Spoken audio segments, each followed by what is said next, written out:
and get in an important fundamental voice. Mahesh Patil, Co-Chief Investment Officer at Birla Sun Life MF, will be joining us on the show.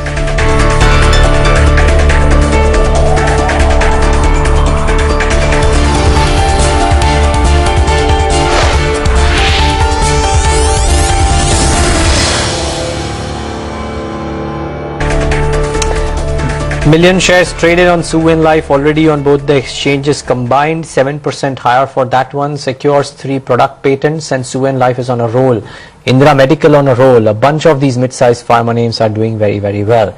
We have a fundamental voice to address all of these and more, his market opinion as well. Mahesh Patil, Co-Chief Investment Officer, Birla Sun Life MF, joins us right now on the show. Mahesh, good having you. Thanks for joining in. Just tell us about the texture of the market. Is it getting largely bottoms up? I mean, in the month of December, when there was a bit of a correction, a whole host of market participants, including you, I might add, did mention that 2015 could well be a bottom up year as opposed to just being a blanket gain. Is it now starting to increasingly look like that?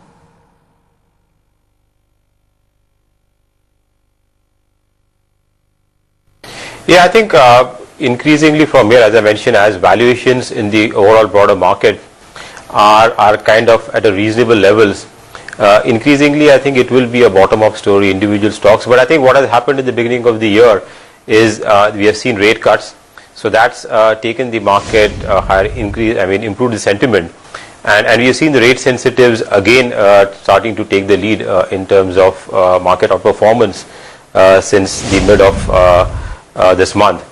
And I think that trend will continue, but I think increasingly even this quarterly numbers, okay, as I mentioned earlier also in the session, would be important. I think stocks, okay, where earnings surprise positively would react positively. If there are disappointment, I think market stocks will also react to that.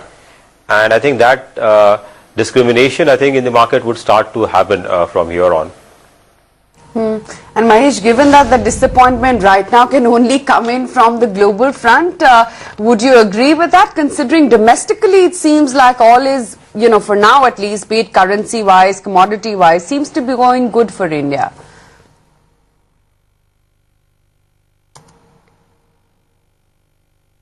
Yeah, I think from a macro perspective, I think India has never had it better in terms of inflation trajectory well below the targeted rate.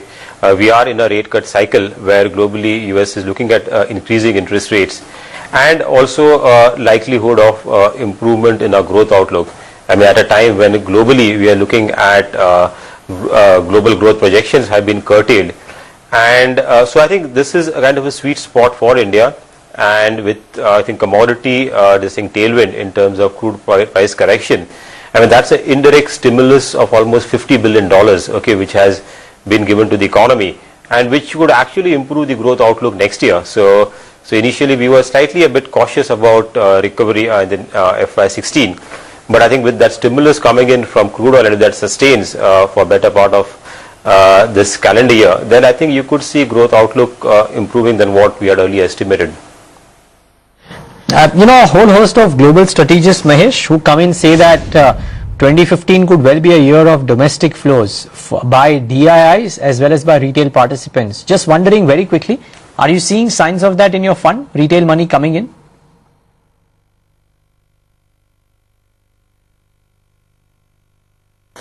Yeah, so we have seen in the last 9 months have been pretty, we have seen the turnaround in terms of domestic inflows, both retail as well as institutional money coming into equities.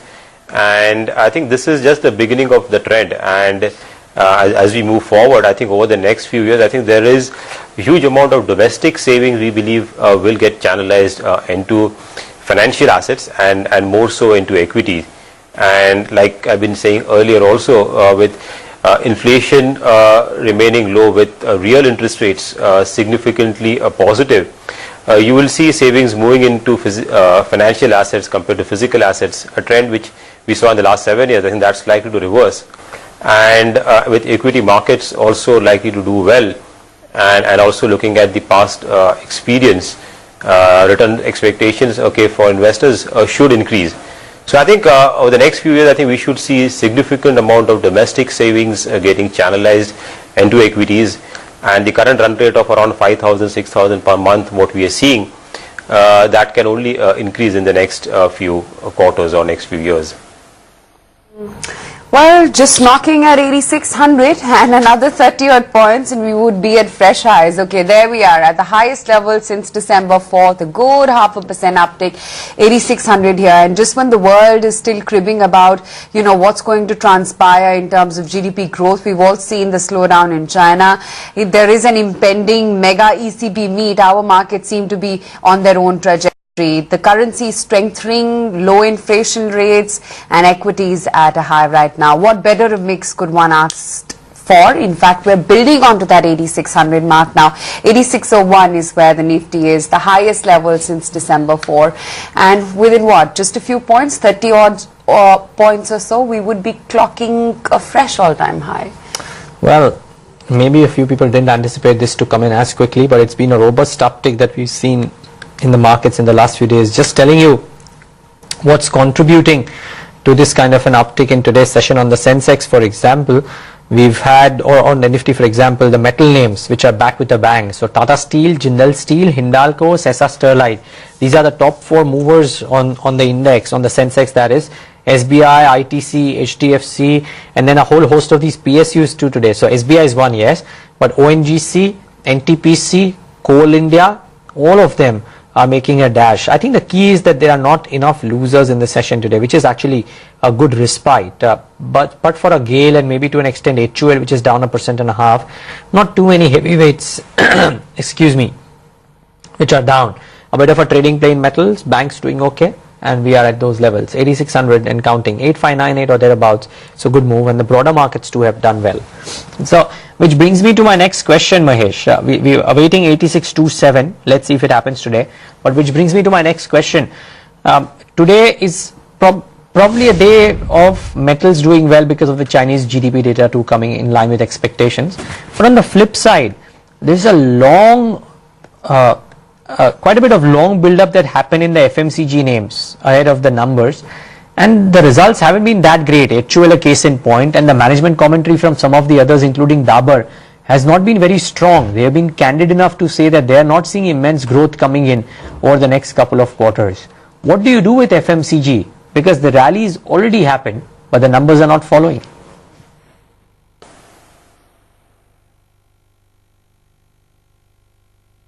Yeah, so I think the FMCG sector has probably just caught on in terms of sector rotation. So having underperformed in the initial part when we saw the domestic cyclicals really leading the market outperformance. But I think what has happened in the FMCG sector is, I agree that the volume growth has been pretty muted and doesn't look like it will recover in the next quarter immediately. But as we move forward, I think the fall in commodity prices, especially crude oil, should benefit some of these companies in terms of reducing their raw material costs, especially packaging cost, and that could lead to better growth in some margin expansion and better growth at the EBITDA level. I think that's what has really changed some kind of an outlook for the FMCG sector, and I think we should see slow pickup in terms of growth also, especially from urban consumption. And we have seen quite a bit of down trading happen in the last 1 year or so. So that trend is also kind of stabilizing. So given that, I think we have seen a rally, but agreed, I think the valuations in the FMCG sector continue to remain high, and the risk reward as a result doesn't look that favorable at this point in time. Well, take a look at some of the names from the mid-cap arena, the likes of a Bharat Gas. We just talked about as to how you're seeing fresh breakouts in the mid-cap pharma space. There are names like an Indraprastha Medical, and now the rest of the market as well is beginning to perk up. So you've got a Bharat Gas, which is part of a Ronak, of the Ronak group, and remember this was Ashwini Gujral's Manoj Kumar portfolio idea, or I should say the Bharat portfolio as he likely calls it. Bharat Gas is now sitting up by about 14.5% right now. And Aban Offshore, that is one very strong mover today. We just talked about a breakout there as well. The 2-hour volumes, by the way, have exceeded already yesterday's total volume. So a huge surge coming in on this name, 7.25% higher as we speak, while the index celebrates its touch with 8,600 yet again. But Mahesh, what is the sense that you're getting about some of these auto and auto ancillary names? A big run up in, at least the auto ancillary basket, and time and again one questions whether or not the valuations are getting toppish. It doesn't make any sense to worry about the valuations right now, but as an investor, would you continue to add more, or would you just sit pretty on your last year's investments?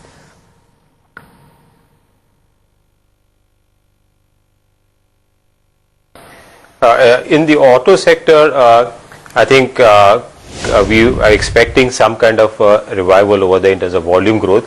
But having said that, after the initial pent-up demand, which we saw getting translated to better numbers in the last few months, we are seeing some kind of a slowdown there in terms of, especially in two-wheelers, we have seen inventory build up. But I think this is a temporary phase. I think auto ancillary sector again is likely to do well, because not only the domestic market, where we are seeing one should see a revival in volumes in the next few years or so, but also the export opportunity, which despite the global sales auto numbers not being that great, I think Indian companies have been able to get market share and grow because of better competitiveness, and I think that opens up a new dimension for some of the auto ancillary names.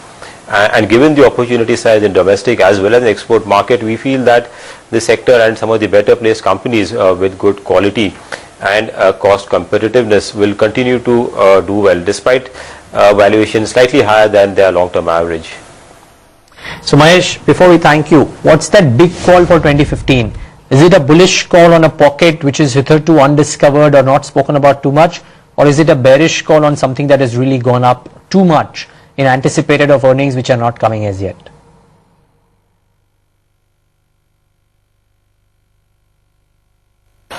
I think this calendar year, I think you will continue to see, improvement, in the earnings outlook across the board.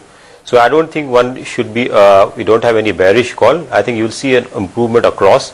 And I think the liquidity will clearly be enough, domestic liquidity as well as global liquidity. And that would actually continue for the markets to outperform, despite the fact that the valuations are tad higher. And as visibility in future growth continues, I think the markets can even re-rate from these levels over a period of time. So I think we remain positive. The return expectation this year would be kind of lower than what we saw last year, but clearly a positive kind of an outlook for this calendar year for the broader market. Okay, really good having you, Mahesh Patil. Thank you so much for taking the time out, and happy investing for the rest of calendar year 15. We'll of course see you more often on this forum as well. That's the view from Mahesh Patil of Birla Sun Life. He's optimistic on the markets, no bear calls at that. By the way, the Nifty hovering around that 8,600 mark. So Ashwini, on a day like this, where we probably have a realistic chance, if not today then tomorrow, of nudging those all-time highs as well, what are the stocks that you would recommend?